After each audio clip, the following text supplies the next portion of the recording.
Hi folks, I am Alan Watt and this is Cutting Through the Matrix on 21st of June 2015.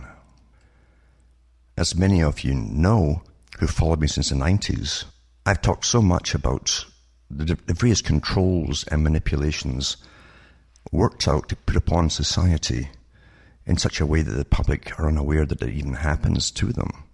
Most folk simply adapt and adapt without questioning why. Often, in fact, they're so busy and worrying and scurrying and working and so on, they don't have time to really ponder why things are happening in all different directions to them, which all affect them. For instance, they'll accept that prices go up naturally every year. They accept this without thinking why. Very few people even ask what money really is, the concept of money, and fewer actually ask who controls it. As long as it's there, they'll keep on going the same way as always. As long as you can buy your burger or coffee or whatever you buy with it, then most folk are quite content to simply not question it. And it's the same with most things out there. But when you look at the big manipulators, we've always had manipulators up through history working upon society for kings and queens and so on. It hasn't changed today, even though it's in governments. Now it's super manipulation with psychologists, behaviorists and so on, all involved in working out how to put things across to the public to get them to behave or change their behavior in a certain way to suit those who rule, without the public even being aware as to why they're adapting to it and even altering at all. Things happen almost unconsciously to them on an unconscious level. And I think Jacques Ellul mentioned quite a few times that most folk don't reason through things. They don't think through things. They come across the media to them. They hear statements. It's kind of like 1984 when the price of chocolate rations is up and it's actually down, things like that. They don't question anything.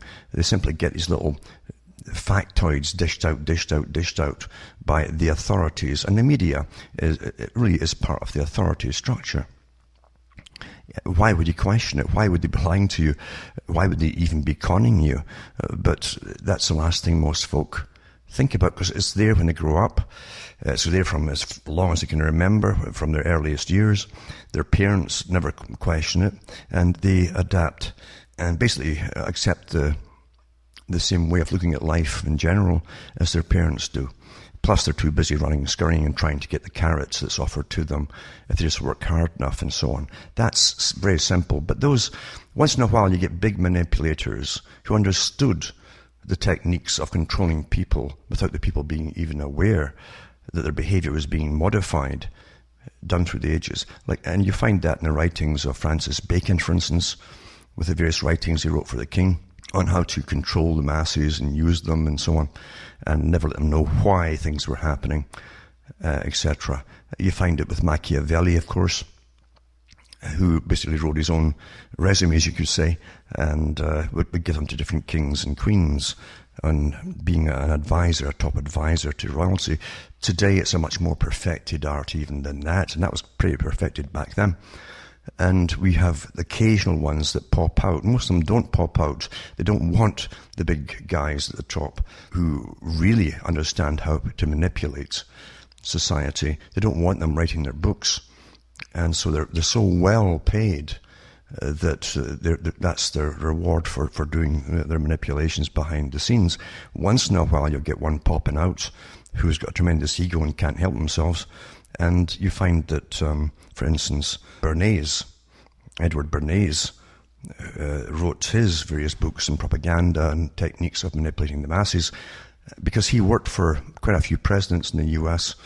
He worked on creating the Consumer Society for America on behalf of very rich corporate clients to get them to buy the right products. And he said, rather than live on your name, your family name, who created the lawnmower, wherever it happened to be, and rather than tell the consumer why they should buy it, and you'd show the good materials it was made of, excellent workmanship, guarantees and so on.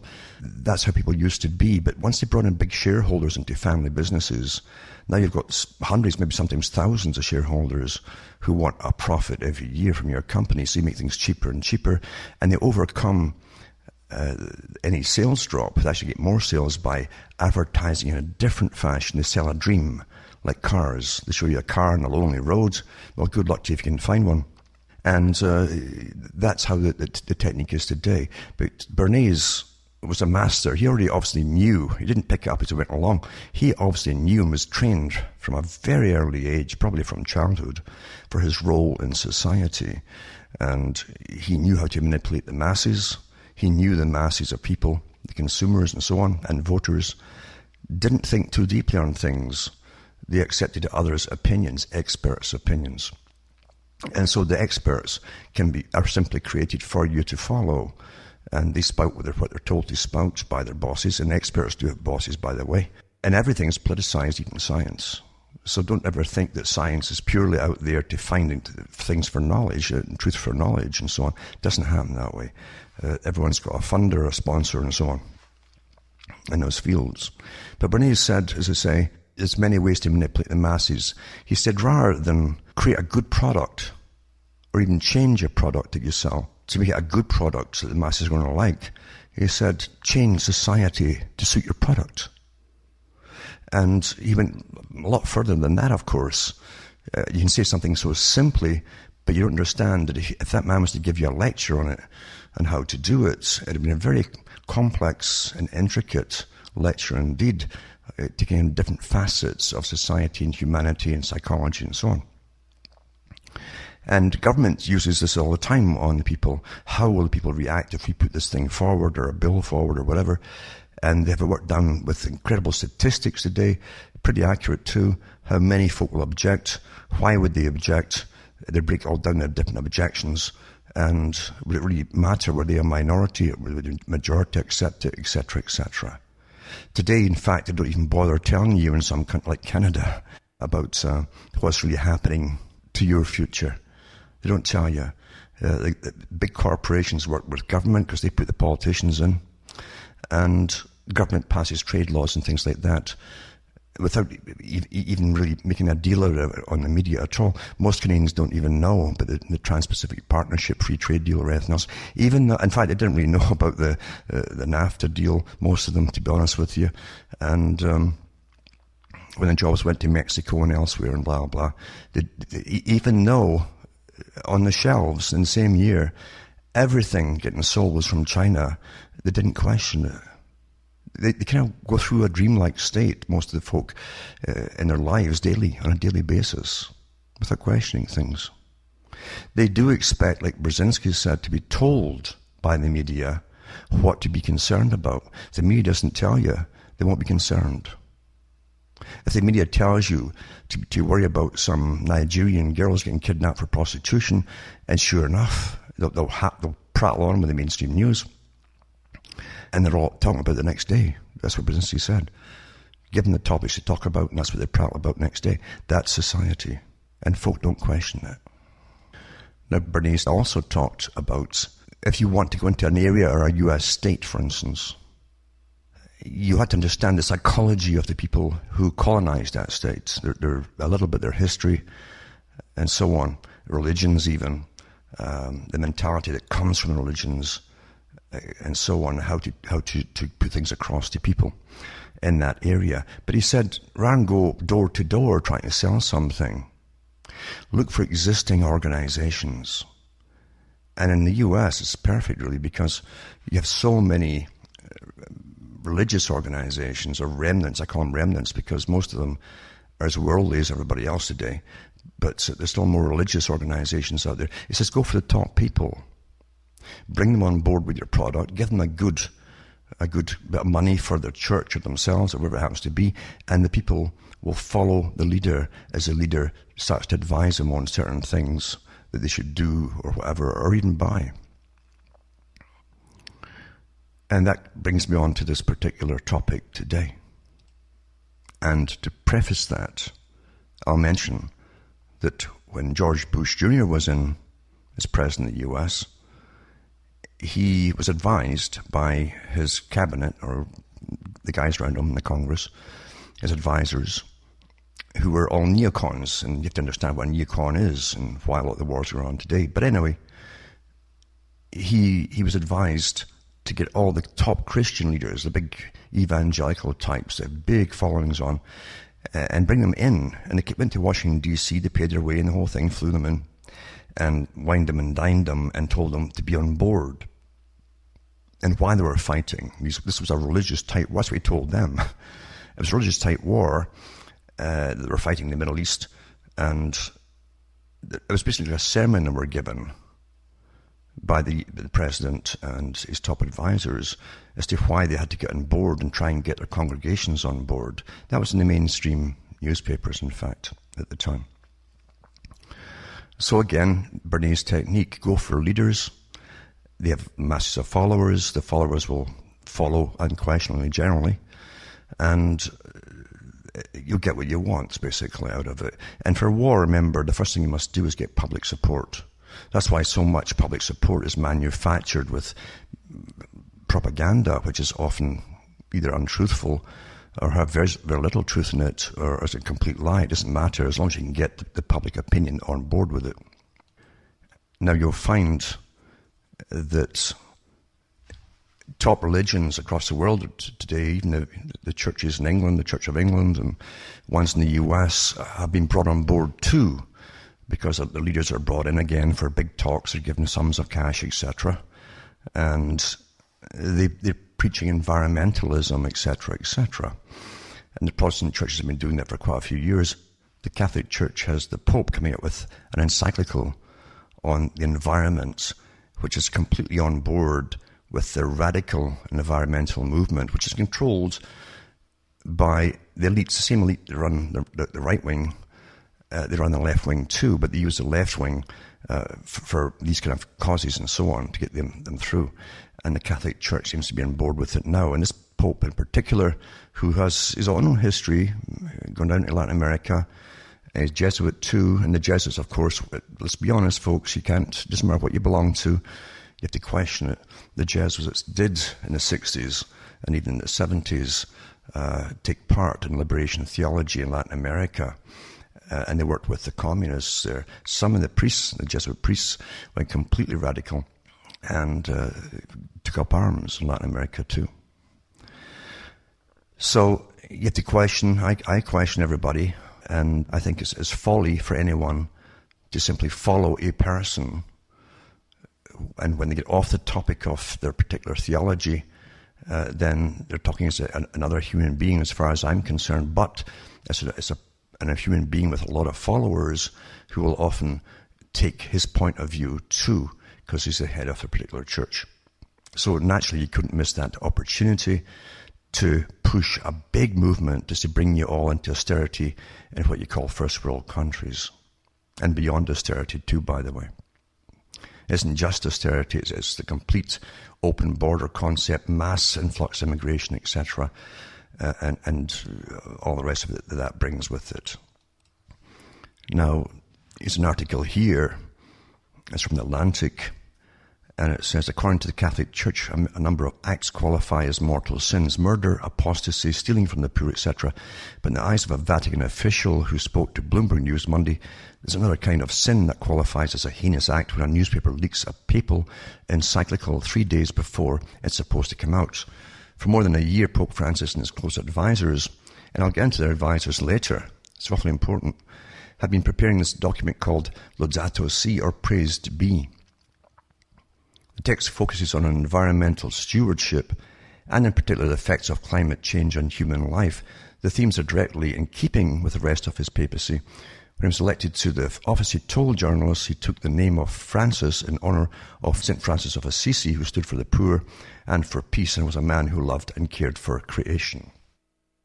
This encyclical was leaked out. I think it's out now officially now. It came out on Thursday. But it was leaked out beforehand by an Italian newspaper called L'Espresso. And that was in Italian, but you can get copies of it and so on. And translated for you by Google or whatever else.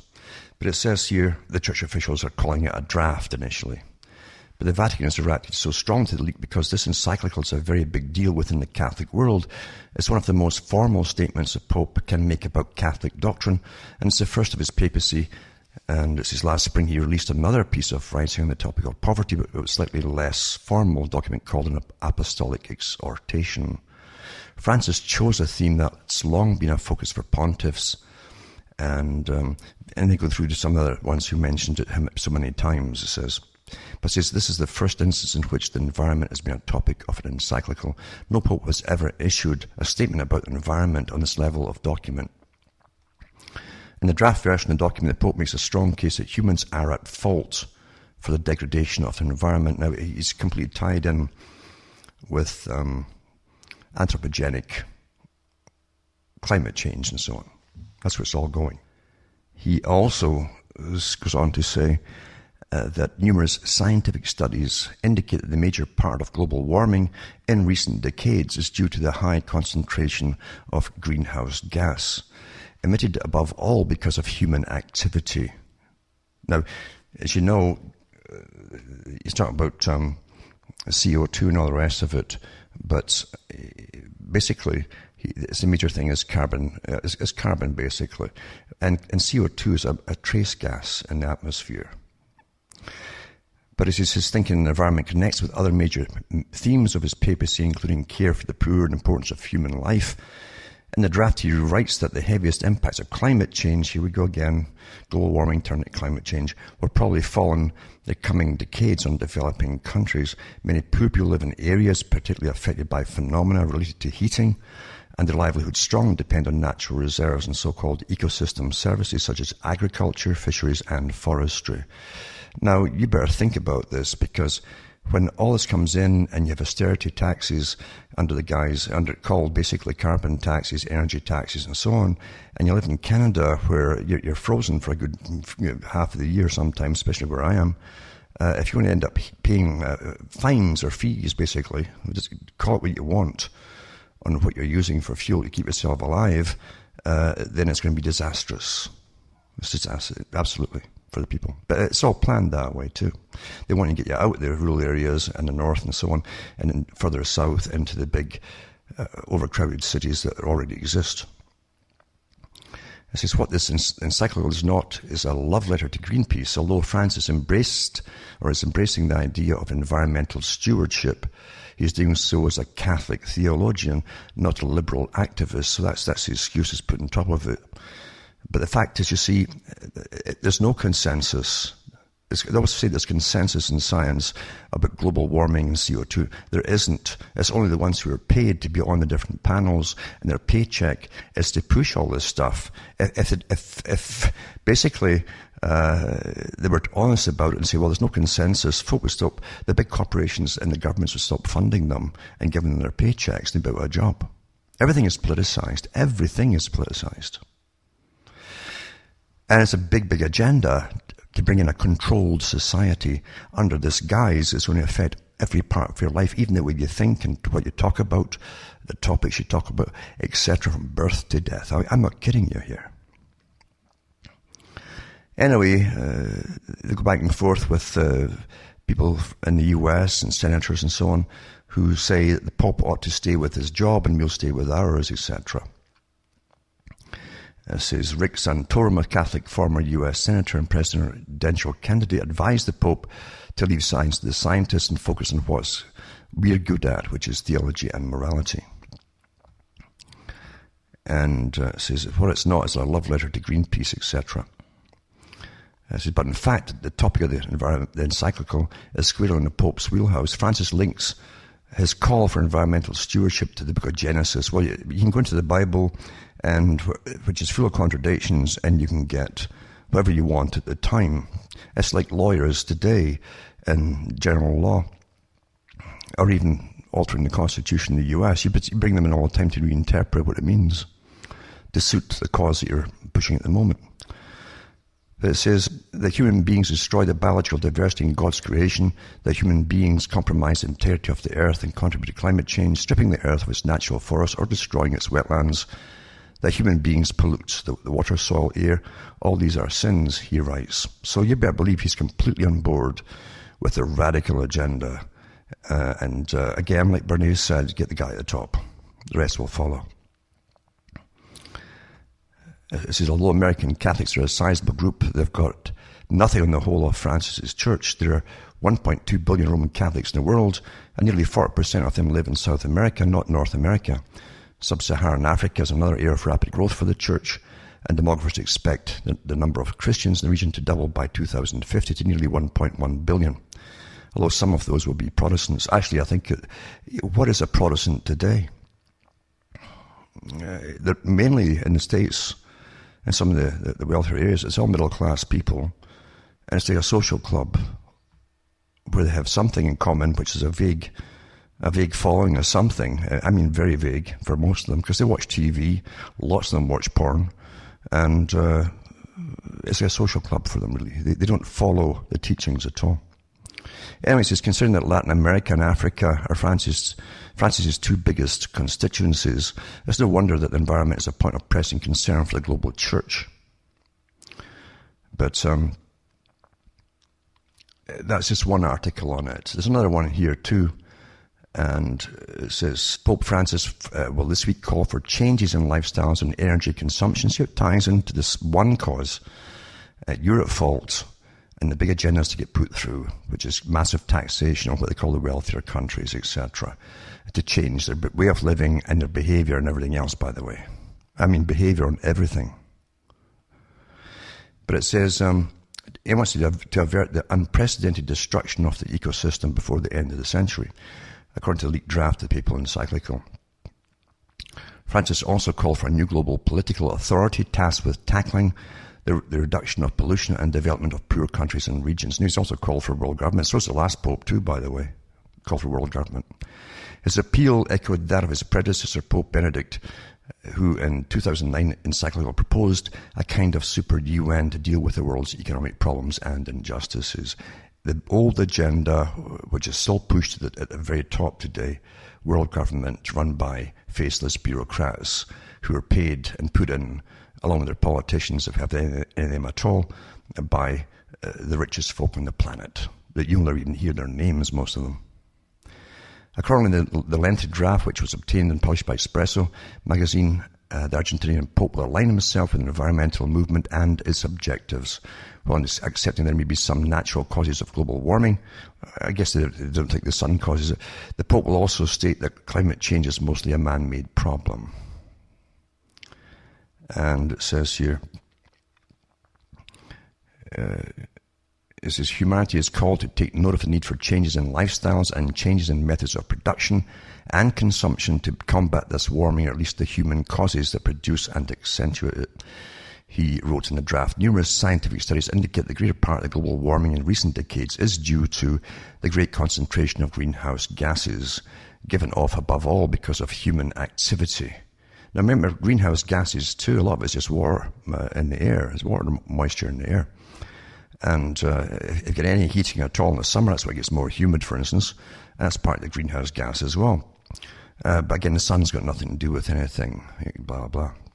The Pope, it's amazing that the sun's not even factored. Neither is the geoengineering program that's been going on daily in first world countries since 1998. So, and they also talk about human aerosols and so on, but they don't mention the aerosols from the geoengineering that is spraying every day. They don't factor that into the little computer models that's changing the climate. But it's not meant to be talked about because there's a bigger agenda behind all of this. Anyway, the Pope will also single out those obstructing solutions. In apparent reference to climate change deniers, the draft states the attitudes that stand in the way of a solution, even among believers, range from negation of the problem to indifference to convenient resignation or blind faith in technical solutions. The leak has frustrated the Vatican's elaborate rollout of the encyclical, a papal letter to bishops on Thursday. Its release has been planned to come before the Pope's trip to the US, where he is due to attend the United Nations as well as a joint meeting of Congress. Journalists were told they would be given an early copy Thursday morning, and they would be released publicly at noon following a press conference, and so on and so on. The Cardinal Peter Turkson, who wrote an early draft of the encyclical, and Hans Joachim Schellnhuber, a noted climate scientist in Germany, were expected to attend the press conference. You should look at these guys' histories, it's quite amazing. On Monday, one of them actually wants the population to be reduced to 1 million people, or if it's 1 million or 1 billion. On Monday evening, the Vatican asked journalists not to publish details of the draft, emphasizing it was not the final text. And it's not a detailed scientific analysis of a global warming crisis. Instead, it's the Pope's reflection of humanity's God-given responsibility as custodians of the earth. At the start of the draft essay, the Pope writes, the earth is protesting for the wrong that we are doing here because of the irresponsible use and abuse of the goods that God has placed on her. And it says, he immediately makes clear, moreover, that unlike previous encyclicals, this one is directed to everyone, regardless of religion. Well, once again, they should stick to the theology. Because there is not consensus. You've got half the scientists frozen out of it that don't go along with it. It's very much like when George Bush Jr. wanted the I call it Gulf War II, or they call it Operation Freedom, as they invaded another country. And he wanted to only hear about weapons of mass destruction. He brought in people and says, if you've got anything negative to say about that, like there's no weapons of mass destruction in Iraq, I don't want to hear it. Just give me the guys that'll say there's weapons there, and things like that. They wanted the war, you see. It had been planned many years before, in the previous decade, in fact, and it was published. And they got what they wanted. But it's kind of similar with this kind of thing, too. You simply freeze out the guys, all the top scientists, and renowned scientists, too, that are not in the paycheck, and they won't go in the paycheck, never mind the ones who left the IPCC. You sort of only hear what you want to hear. According to a leaked document, the Pope will praise the global ecological movement, which has already travelled a long, rich road. It's rich already and paid all too well, and has been given rise to numerous groups of ordinary people that have inspired reflection. And it says, it's not his first foray into the climate debate. The Pontiff, who was elected in 2013, has previously noted his disappointment with the failure to reach a global accord on curbing greenhouse gas emissions, chiding climate negotiators for having a lack of courage during the last major talks held in Lima, Peru. He's likely to want to influence Republicans in Washington with his remarks, and so on.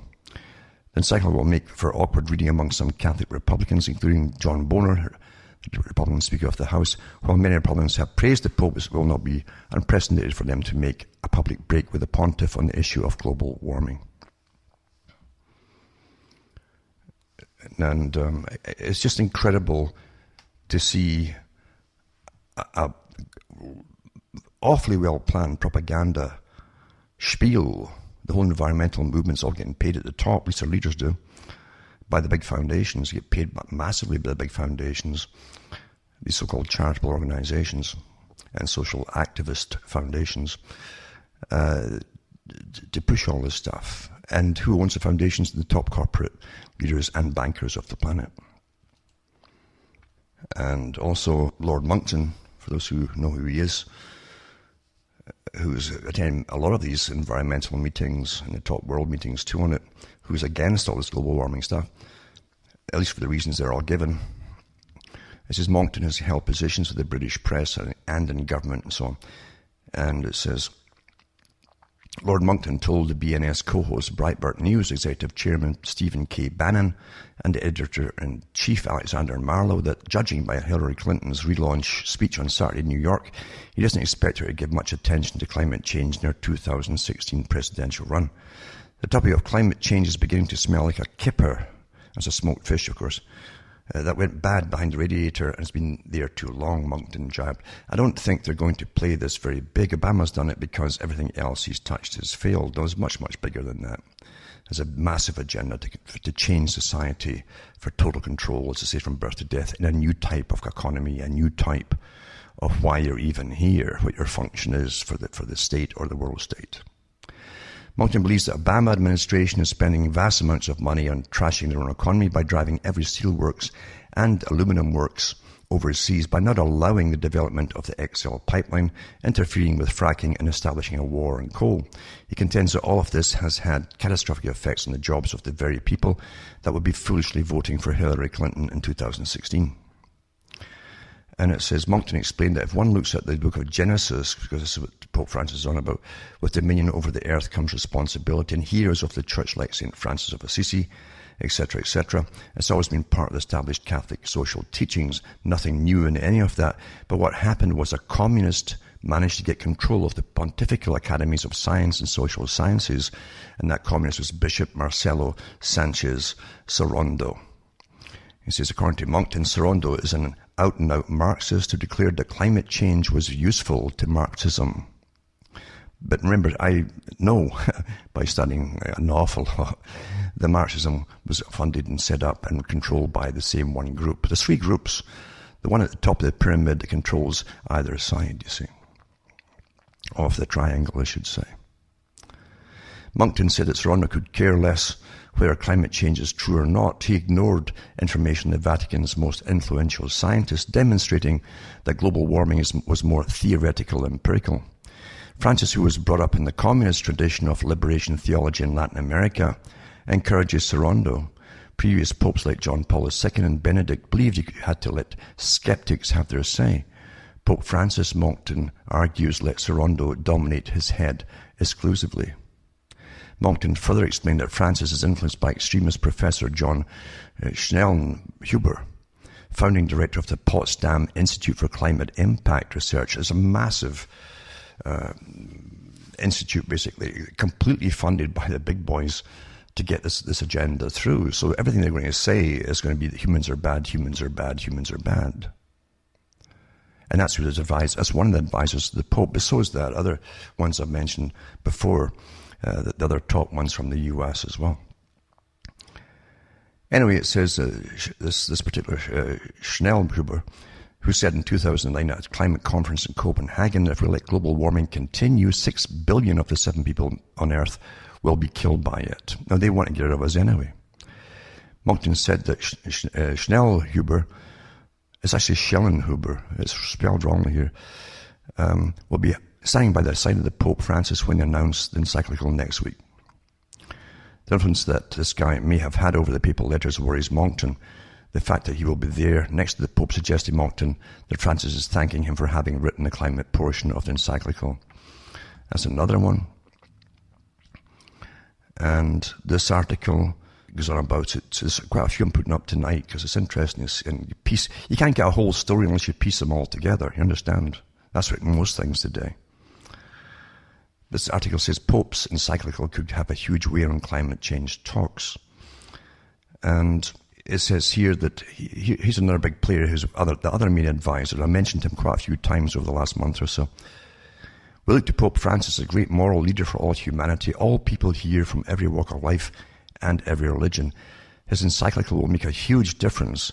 It's being expected around the world with great anticipation, says Jeffrey Sachs, who told the CNA April 28th. Jeffrey Sachs, awfully important guy.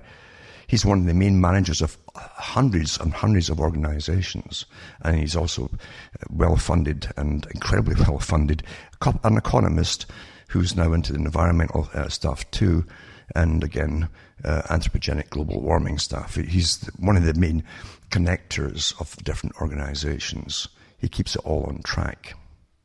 Very important guy. And he's an advisor to the Pope as well. That's who the Pope called in as well, to tell him all about it. Says the whole world looks to Pope Francis for inspiration, and that's well beyond the Roman Catholics in the world. It's all of us, he said, adding that the Pope's encyclical will play a huge role in climate change discussion.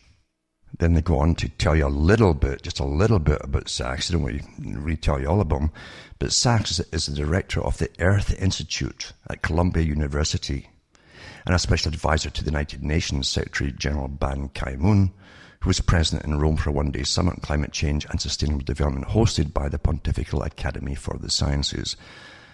It's called Protect the Earth, Dignify Humanity, etc. The summit itself, that's the name of it. Anyway, all these top guys, the coordinators are there, the ones who are all on board, actually who help to spearhead it all, because they're funded by their bosses to do it. And these are the guys the Pope called in. He didn't call in anybody else or all the other top scientists who don't go along with all this. They call it in any of them as far as it says here in these articles.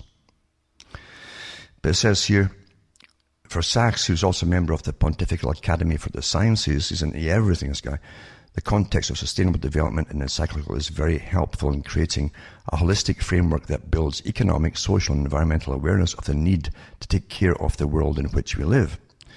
The economy, he said, must work within a moral framework. A moral framework meaning one can deliver for the human good.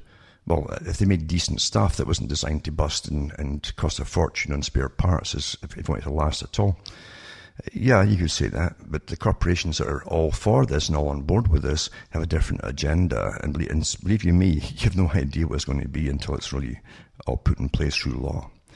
Anyways, and this makes the church's message very important for the entire world. Although an economy can be considered successful if it multiplies, the moral framework that ensures the economy is serving the common good is frequently lacking, Sachs observed.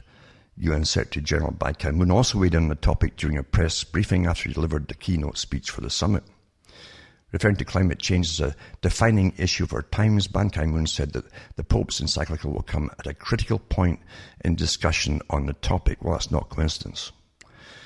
And so Francis is set to address the UN Special Summit on Sustainable Development September 25th during his visit to the United States, which is an address Ban Ki-moon said will have a profound impact. By the way, you'd be surprised how much of this is all tied into the Trans-Pacific Partnership Agreement.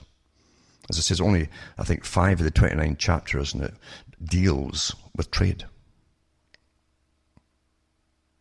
And it all ties in this year because the biggest sum of all for environment and the signing agreements from all countries is to be done, I think it's December this year. So you have the Trans-Pacific Partnership, the Transatlantic Partnership getting cemented even further, all these different partnerships on trade and goods and all the rest of it, and free travel of peoples across borders, blah, blah, blah. All that stuff is all coming down on the same year as they bring all this environmental thing forward to change society for next year. And it'll be changed forever once all these things are really, really implemented. It may take them a few years to implement every little part of it, but once they do, if you have any memory at all, and you look back, you'll wonder what kind of world you lived in before.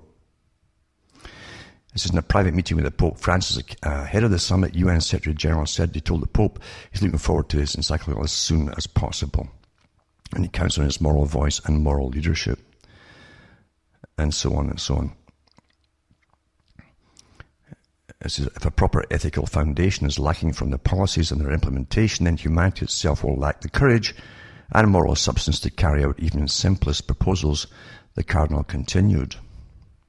In comments made to journalists during a pause in the summit, Cardinal Turkson addressed critics who find issue with the Vatican's partnership with organizations such as the UN that promote population control as a means of combating climate change. Sachs himself is an avid supporter of population control despite his seat on the Pontifical Academy. You better start thinking who's at the top of things, folks, and I don't care what you believe in. This is not an attack on any church.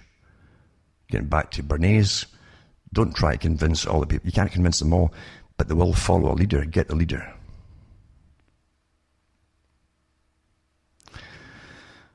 He says these new methods of engagement don't mean running away from the world, he said, but rather establishing a dialogue and so on and so on. So there'll be a lot of in and outs, and infighting and outfighting, and a lot of covering up, what the Pope said too, by different agencies too, as you find with all things today in all politics as well. So it's going to be massive changes they're talking about here. Massive, massive changes. Now I'm also going to put up the leaked document. I don't know if the other one is really out yet. It's supposed to be out on Thursday, but I haven't seen it so far. But it says here, and what's up with that? You got the full copy of the Pope's expected climate encyclical leaked, with the translation selected in the particular article put up on the website cuttingthroughthematrix.com. But it says here, he points to the paragraph in particular, mostly translated by Google, so there might be some mistakes in it. It goes in Italian. It says, for poor countries, the priority should be their eradication of poverty and social development of their inhabitants. At the same time, the scandalous level of consumption of certain privileged sectors, that's all of you in the first world countries that pay for all the rest of the world, It says author population must be considered and better counter corruption. Of course, they must also develop less polluting forms of energy production, but for this they have need to rely on help from countries that are grown much at the expense of polluting the planet today. Direct exploitation of abundant solar energy requires that you establish a mechanism. By the way, I mean, where I am in Canada, especially now with geoengineering, if every sunny day you're going to get about 4 or 5 days of complete overcast and rain because of the geoengineering they're doing. So you aren't going to get all the, even infrared doesn't, believe me, that the clouds do cut out a lot of infrared. Even though a lot of the advertising says, well, yeah, it still goes through clouds. No, it really vastly reduces it. So it doesn't only work here, maybe in California. But it says here that the direct exploitation of abundant solar energy requires that you establish mechanisms and subsidies so that developing countries can have access to technology transfer. In other words, once again, with the old con, the first world countries, well, through the IMF and through various development banks that all are part of the government working with IMF and the World Bank itself, will be taking loans out in order to buy the international corporations various things for creating power, such as solar and wind and all that. And we were paying for them to be established and put into these third world countries. It's beautiful. It's work and massive profit for the big corporations as well. Why think they're all on board with this? It gives you rough translations. They say the climate is a common good. Well, no one's going to deny that if they would just leave it alone. It says the climate is a common good for all and for all. It globally is a complex system in relation to many conditions essential for human life. Well, that's not rocket science. And it says, section 20 says, presence of a worrisome warning of the climate system. In recent decades, the heating was accompanied by the constant rise in the sea level. By the way, that's all been debunked by other top scientists, often with many more credentials than the ones who run the IPCC. And the rest of them who are all involved making their living on this incredible living. And who've physically gone and done physical checks year by year at the sea level, and it's not rising. Anyway, it says, and is not also hard not to relate it to the increase in extreme weather events, regardless of the fact that we cannot attribute a cause scientifically determined at each particular phenomenon. Humanity is called to become aware of the need to change lifestyles, production and consumption to combat this heating or at least the human causes that produce or accentuate it. It is true that there are other factors such as volcanoes and the variations of the orbit of the Earth. No kidding, oh my God, they've actually made a breakthrough here. The solar cycle, etc. But numerous scientific studies indicate that many of the global warming of recent decades is due to large concentration of greenhouse gases. And they don't mention that see many numerous scientific studies. What about all the numerous ones that say this is not true? They're not even considered. Because it's an agenda. Back to George Bush again. Only bring me the folk who will say there's weapons of mass destruction to justify this war, to get public opinion on board. So I'll put this article up too. You understand too that those who control consumption down through history have done so to reap massive profits. Massive profits. And if you have hungry bellies, believe you me, you'll do what you're told. And if all your spending money is going to pay various cons across the planet for the big international corporations, and you're paying energy taxes and everything else for everything you purchase, including your food and your heating and so on, you'll be lucky to be alive at all, actually, by the time this is all finished. But anyway, I'll put this article up as well. One more is from Reuters. One of the speakers slated for the Vatican rollout of the long-awaited papal document on climate change once said the Earth is overpopulated by at least 6 billion people. The teaching document, called an encyclical, is scheduled for release June 18th. The political left is hoping for a document that ties belief in global warming to a religious obligation. Well, they're both based on belief, right? Climate skeptics have already started criticizing the document. And then they go on about the choice of Professor John Schellnhuber, founding director of the Potsdam Institute for Climate Impact Research. It's kind of like bringing on board the devil to tell you about hell, isn't it? Because that's the devil's belief too, isn't it? That's his domain. What else is he going to tell you about? How great heaven is? Would the devil tell you that? Anyway, it says, in a talk given to what's described as the failed 2009 Copenhagen Climate Conference, reported in the New York Times, Schellnhuber, who has advised the German President Angela Merkel and is a visiting professor at Oxford, said of global warming, in a very cynical way, it's a triumph for science because at last we have stabilized something, namely the estimates for the carrying capacity of the planet, namely below 1 billion people. These are the Pope's advisors. This is who he brought in. And they don't mention all the many he could have brought in who are less radical. Never mind the many, many, many who are not on board with this. This Schellnhuber is also author of what's called the 2-degree target. It says governments must not allow the temperature to rise more than 2 degrees higher than at the start of the Industrial Revolution. I guess the government now is God. They can command the sun, don't give off heat. Anyway, any higher the theory holds and much life on Earth would either perish or be gravely harmed. The theory goes, right? Theory. To deal with climate issues, he's also called for an Earth Constitution that would transcend the United Nations Charter, along with the creation of a global council elected by, listen to this joke, all the people of the earth. Anything to do with anything today, the general public have no vote whatsoever. Elected by all the people on earth, and a planetary court, a transnational legal body, lawyers again, open to appeals from everybody, especially with respect to violations of the Earth Constitution. The Constitution of the Earth, you see. So it's amazing. And of course the top corporations are at the charge of everything at the very top. Not at the very top actually, there's guys above them who own all their shares in the corporations. And the controlling interest shares that is.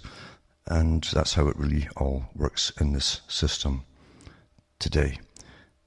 Another article, being one of the leading climate scientists worldwide, but it's the same guy again. He provided advice, for instance, to the President of the European Union Commission, Jose Manuel Barroso. It says here, this is Schellnhuber again. It says in 2007 he was appointed Chief Government Advisor in climate-related issues during Germany's EU Council presidency and G8 presidency. Remember, you folk of the earth never got to vote on any of this stuff either. The EU Council presidency or the G8 or any of the things that they pass, or the Trans-Pacific Partnership or IMF, the creation of... You get asked about nothing, folks. Anyway, he's a member of the Climate Change Advisory Board of the Deutsche Bank, so he's all working for the bankers, and chair of the governing board of the European Institute of Technology's Climate Knowledge and Innovation Communities. Isn't that a wonderful term, eh? Qualifications in mathematics and physics, doctorate in theoretical physics, everything he says is theory, from the University of Regensburg and so on. And it goes on and on and on and on about all these wonderful accolades and so on and stuff and awards being given.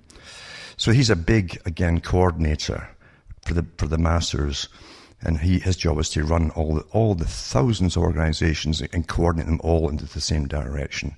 You see, that's what he's out for. That's just like Jeffrey Sachs as well. Same idea. There's quite a few of them. I'll put these links up tonight, as I say, and you can read it for yourself. It's quite interesting, in fact. The other advisor, one of the other advisors that the Pope had, was another far lefty communist one. In fact, some people have actually said he is communist, in fact, like Monkton said so, and that's Marcelo Sanchez Sorondo. I'll put his link up tonight too. But when you look at all the different articles he's written over the years, all the things he's attached to do with various sciences and all the rest of it, outside his particular, his own science or philosophy and so on, he's into all the global warming stuff too, of course. But when you look into it, it's all the stuff at the United Nations, the papers he's put out in the past. He's got Science for Survival and Sustainable Development, and all these kind of things too.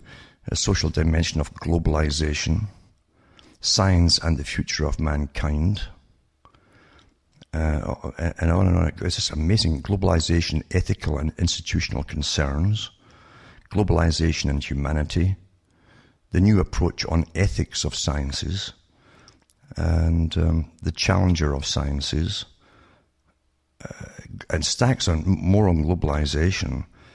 It's just incredible. I mean, the guy should literally be out of the Vatican and simply sitting in the United Nations. Maybe he is, for all I know, like these days, as they all work together. And but I'll put all that up too, and you can understand, when you really understand things, or you're studying to understand anything, this dry stuff you have to work through and plow through to get the right picture of things. You don't go off into the UFOs or aliens are behind the whole thing, things like that. It's much easier to go off into imagination. It's more enjoyable too. But the fact is that the facts are pretty dry, but they're all there for you if you care to look for them. Another article too has to do with the Trans-Pacific Partnership. I told you it would all pass, and there was holdouts for the first time in the US Congress, and the holdouts always hold out for more bribes to be offered to them to go along with it, and promises to get up in their career in politics and so on. That's why they hold out. That's the standard stuff. You have career politicians today, folks. They're not statesmen, haven't had statesmen for probably a couple 100 years. But it says here, fast track authority for Trans-Pacific Partnership trade passes the House. And congressional procedure is fun. It says, whereas bills giving Obama fast track authority to send the Trans-Pacific Partnership Trade Pact to Congress, where they will have to give it a straight yes or no vote with no amendment, have passed in both the Senate and then today. Well, again, that's the people speaking, eh? Most of the folk don't even know what's going on. They've never heard of it. In fact, I've got an article from Canada, and they did a poll test, and polls are always fudged one way or another, but the thing is, it says most Canadians don't know what it even means when they were asked what it means. They have no idea, because Canadians are even better behaved, actually, and leave the big important decisions, who's running the world and themselves and their future, to people who come out of the special rooms, you know, the professionals up there in that big, strange, amorphous mass up there that they can't really understand. This is the second time in a week the House has voted to approve the controversial fast-track bill. On Friday, the House voted again in favour of the fast-track, which would make it easier for Obama to complete a sweeping trans-Pacific trade deal. Obama's just a front man too, folks. These trade deals have been going on for years, and it's a CFR agenda, it's the Royal Institute of International Affairs agenda, and going way back into the 1800s, it was a Lord Alfred Milner agenda. He created the Royal Institute of International Affairs and the CFR.